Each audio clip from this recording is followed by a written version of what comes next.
A few years ago, we asked local drag queen Shayna Towers to come on the KOAM Morning News to share a little background on JOMO Pride, the drag community, and how she found her way onto the stage. Afterward, the response on social media ranged from some viewers cheering her on in support to others saying that we were promoting sin and that they were even disappointed in me for doing the interview. So we went to go talk with Josh, who works at a local barbershop and knows Shayna better than just about anybody.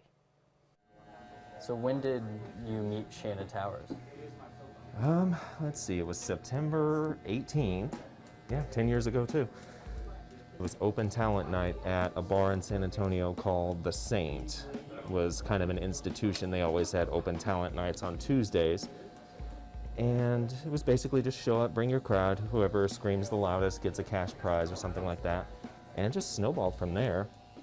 Ended up meeting a lot of longtime friends and just growing. It's crazy what you can learn about yourself just by putting yourself out there, literally on stage.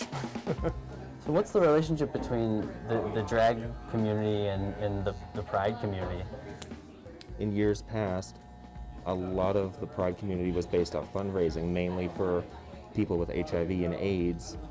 And the best way to do that was to entertain people, put on a show, and drag was the natural progression to raise money.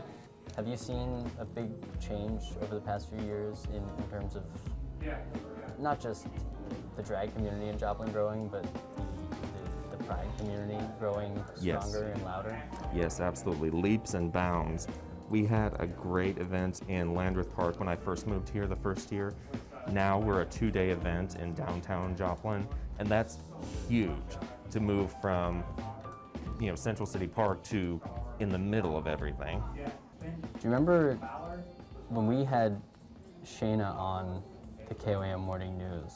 I don't know, that was really early in the morning, so. Really? But do you remember when that was online, the response to that?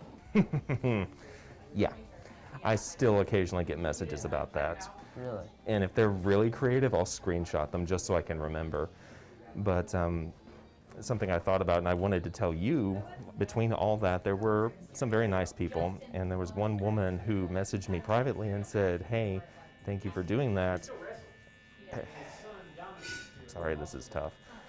But she said something to the effect of, "I wish my child had had a role model like you and the other entertainers. If that were the case, he wouldn't have taken his own life." And what business do I have being anybody's role model, especially for something like that? And if I can just make somebody smile, make them happy to the point where that isn't their fate, then we've succeeded. That stuck with me more than any of the negative things.